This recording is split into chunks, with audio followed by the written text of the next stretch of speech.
Hello everybody and welcome to a new video for Lag Poker. Today I am going to analyze a big hand I lost at NL500 zoom, and I will try to understand if this was a mistake or just a cooler.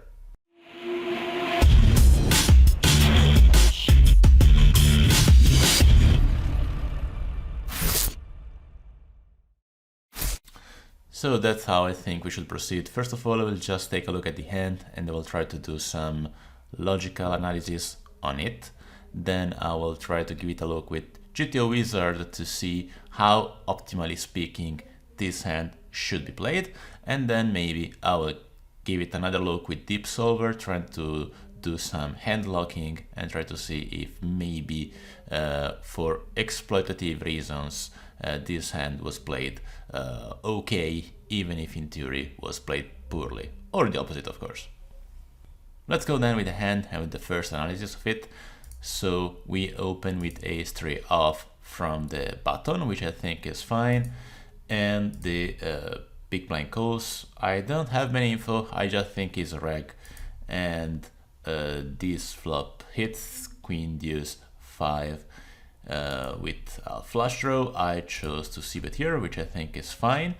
I go for 1/3 pot bet. I think in general could be okay. I'm not sure this is theoretically speaking the best size. I think it's not too bad, but in general I think the average player, even at higher stakes, play a bit more poorly versus small sizings than versus big ones. So I really don't mind the sizing in general. And this guy chose to check raise me, and I don't think I can fold my gut shot plus ace high plus backdoor flush draw, even if the flush draw is weak. I think if we're folding this hand, we are way over folding, especially when we're betting 1/3 with a very wide range. So I went for the call here, and I think it's fine. That's a very nice turn for me. I mean, very nice. It's an okay turn. Let's say we got a straight, but we should be concerned about the flush. And he checks, and here I chose to place a big bet, and I think this is bad in general. We'll give it a look, but you know, it's cool to have a straight, of course, but I don't think, given his range, which is kind of polarized on the flop and that has many flushes, of course, now in his range, I don't think we should be that happy to place such a big bet.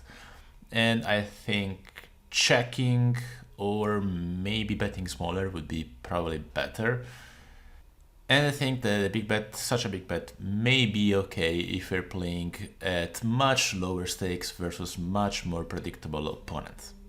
Because if you think that this guy will never check raise the flop with a flush draw and check the turn with a flush, which probably happens at a certain frequency at lower stakes, I think that it's okay in some kind of exploitative way to bet big here, because it's so tough for him to have a flush if he's playing straightforwardly, that I think betting big will help us get the maximum value from his two pairs and sets.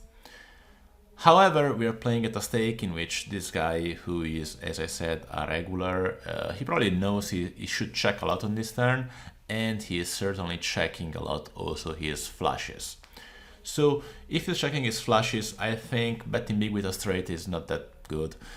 It might be better, we will check, I'm not sure, to bet with the ace of hearts, because we have even more equity. You know, hitting a nut flush on the river is much better than hitting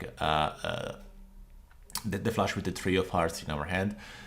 So I think with the ace of hearts it might be okay to bet more frequently, but I think this hand is just good as a check. Also, having the 3, it might be not that good to build the pot, but may help us checking back and being, let's say, a bit more covered anyway when the heart hits.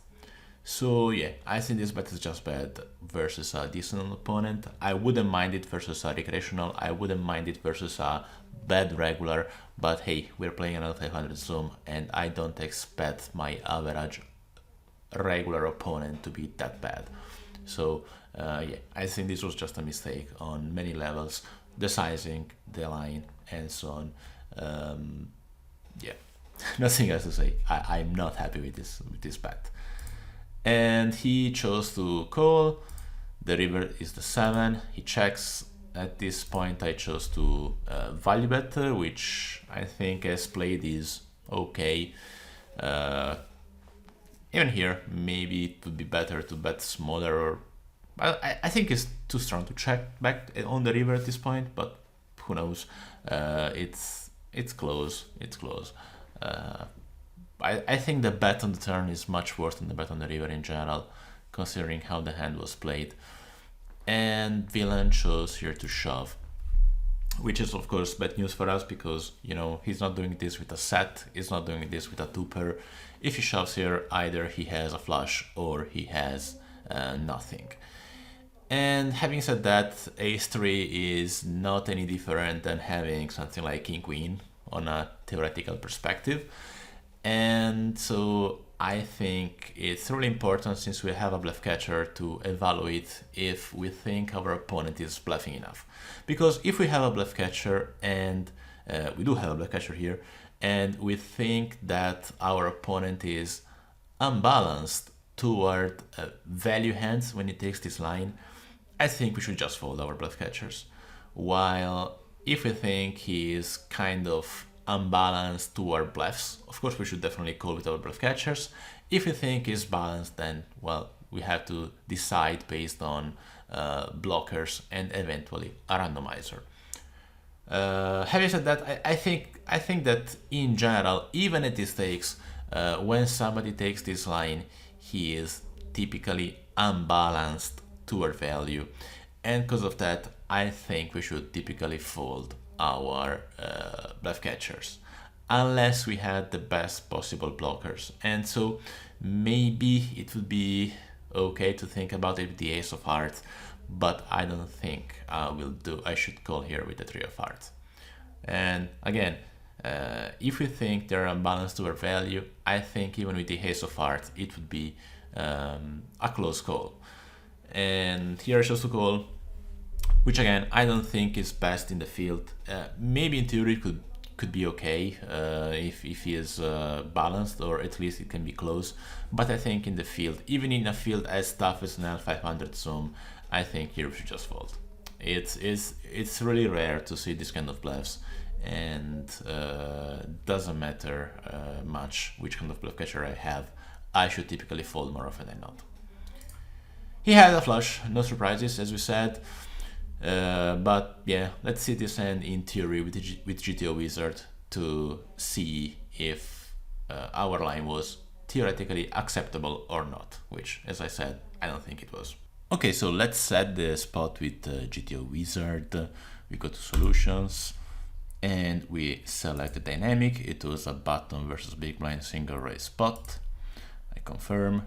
The flop was queen, 5, deuce with a flush draw. Villain chose to check, which was the standard, as we see. And well, we don't have many combos of ace-3 off in our opening range, but the ones we have can be definitely a bet, and especially the one we had, which is the one on the top left. As you see, 8 of spades, 3 of hearts. It's definitely a hand we want to bet. As you see, the main size we use is the 1/3 pot bet, the one I chose to take. But, you know, it wouldn't be bad, as we said, also to bet a bit bigger sometimes. But yeah, if I have to pick only one size, of course, I think the most used one is definitely the 1/3 pot bet. So I would say that so far, so good. Nothing to say here. We could have checked, not that much with this specific combo with the heart, so I don't mind the bet. So we bet, and Villain chose to raise us. He uses a sizing which is more similar to 50%. He could use both sizings. And once he raises, as we see, there is no way we are folding ace-3. We are also calling with no better flush draw ace-3. As I said, I mean, it's pretty obvious. I mean, I don't think we can fold this kind of hand. We are folding way too much. We might fold maybe versus a super nit, but still, I think it's more often than not just a call. So we call the turn is 4 of hearts, and villain chose to check. And as you see, he had king 9 of hearts. He should sometimes check, not that frequently, but in general, he has some checking range, even if he's small with his flushes. So if he's a balanced player, he should check those kind of hands, definitely. And he checks, and here comes the street, in which I think I made the first mistake. As we see, ace-3 is always a check back. Doesn't matter actually if I had the ace of hearts or the 3 of hearts, it's always just a check. And yeah, so definitely my bet here was a mistake. And regarding the sizing, well, when we bet, we use multiple sizings. So I thought it would be acceptable to bet, but bet small. Probably the sizing wasn't the main issue there. The main issue was just betting. And yeah, and I think, we need to be more concerned on a card like this when we bet. It's also more difficult to get value from his weaker hands once that hits. So yeah, I think theoretically speaking, it was a check as expected. I'm just a bit surprised that he never bet small, but yeah, I mean, it is what it is. So yeah, big mistake here, I think. Let's see. I mean, we will see the solution, because as we see, ace-3 with the 3 of hearts, it's technically speaking a bet like 5% of the times. So at least we will see the solution. If on the river bet call was fine, but when you bring this solution in game, we should remember just to check this. So here we bet, and we bet on the bigger side. I think I bet, let me see how much it was. I bet on the turn, not close to pot, but the big one. So let's say I bet 75%. And villain chose to call this one. The river was the, if I'm not mistaken, the 7 of spades, yes. And on the 7 of spades, villain chose to check. And if I had ace-3 here, well, I don't have it here because actually ace-3 was bet on the smaller side. I only have the one with the nut, so yeah, it won't be that, actually, it won't be a relevant solution because we didn't bet this big. Well, just out of curiosity, we can see if I bet smaller on the turn when we actually have the straight. Let's see if on the river I could have called or checked or so on. So it can be barely seen because you see there is a very small line here. We can see it by putting it full 8. If we had ace-3, it's typically a bet, so betting on the river wasn't that bad. The most used sizing here is this one, big size, which is actually what I used. And in case villain shoves, as I did, ace-3 would be, as we said, a pretty close call. I'm a bit surprised that he prefers to call with the ace, with the 3 of hearts and the ace of hearts, but it makes sense. I didn't think about it. The hands my opponent might be bluffing, I think they contain the ace of hearts. So the ace of hearts, I would say, is a fake good blocker, because yeah, we block the nut, but we also block his main bluffs.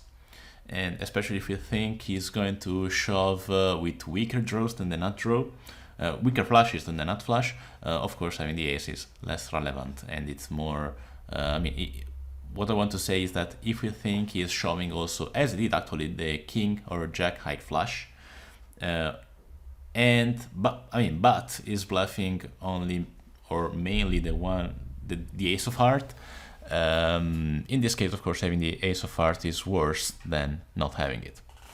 So yeah, it makes sense. But as we see, and as we said, it's a close call. All the calls with the ace-3 are split, so it means that it's our bottom calling range. And this means actually that in theory I think we should fold, because as I said, if you expect our average opponent to be, let's say, unbalanced toward value, we should just fold our bottom range, and that's pretty much it. So we can say that the main mistake of this hand on a theoretical perspective is the bet on the turn. And I would like to see now, using Deep Solver, under which circumstances it is okay to bet the turn with such hand.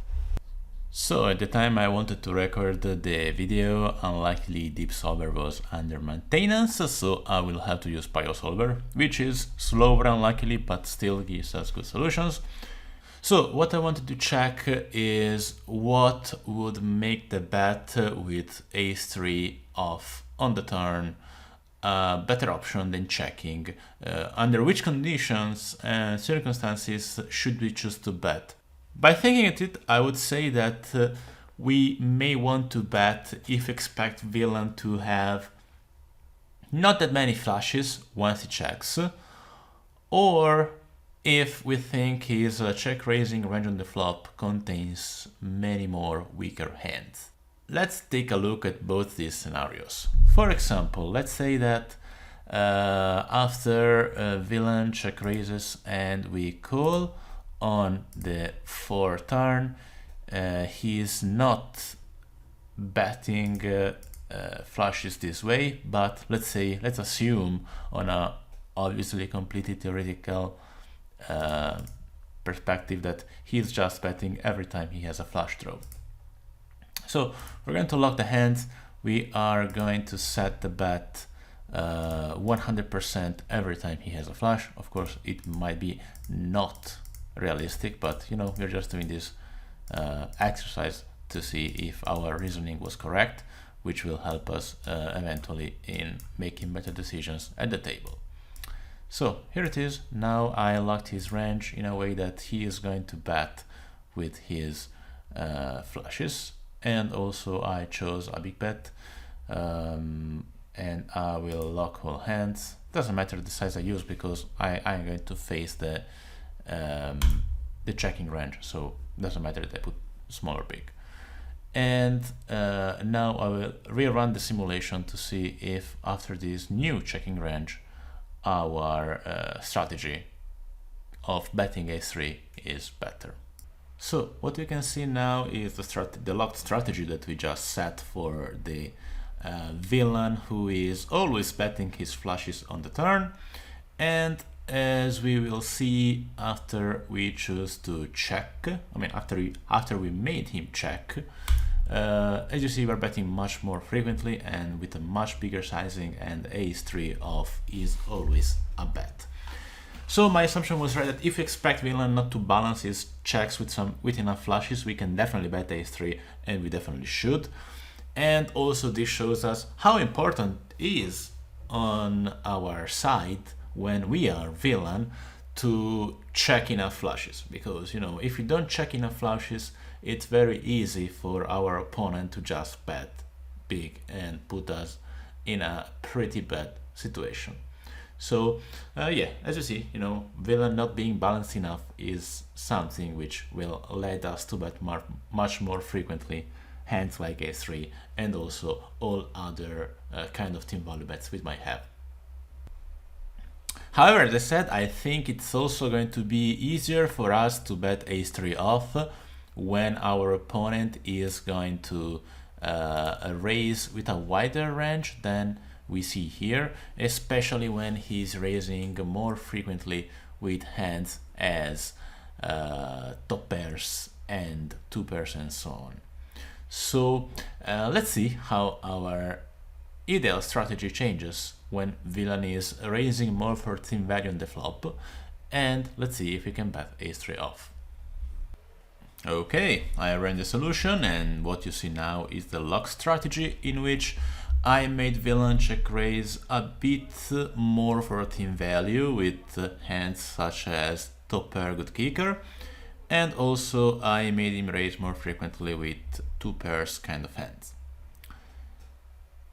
When he does this strategy and we call with ace-3 and the turn is the 4 of hearts, after his turn check, we see that betting ace-3 is slightly better, but still I would say it's probably not that I mean, it's better, but it's still not the main line we take. We take it with the heart. It's more profitable, of course, because our three of heart has more value in general when we hit that. But of course, it's still not that predominant line. So what you could say is that, yeah, if villain is unbalanced and he is not checking enough flushes on the turn, we definitely should bet ace-3. If he's raising on the flop a bit more for team value, probably is still not the case to just bet this much the ace-3. So trying to run some conclusions on it, I would say that my hand was definitely a mistake. It was a mistake because I was playing an NL500 mainly. I think if I was playing microsticks, for example, where I expect my opponents to be more straightforward flushes, then it probably would make sense for me to play that hand that way. But of course, we always have to judge a hand for the stake it was played, and all in all, I think I made a big mistake there, and it's fair that I got beaten for that. Thanks for watching. I hope you like this kind of videos. Let me know in the comments if you have any question, and feel free to send me hands. If you want a hand analysis in this kind of format, I will be more than happy to do it. Thanks for watching, and see you next time.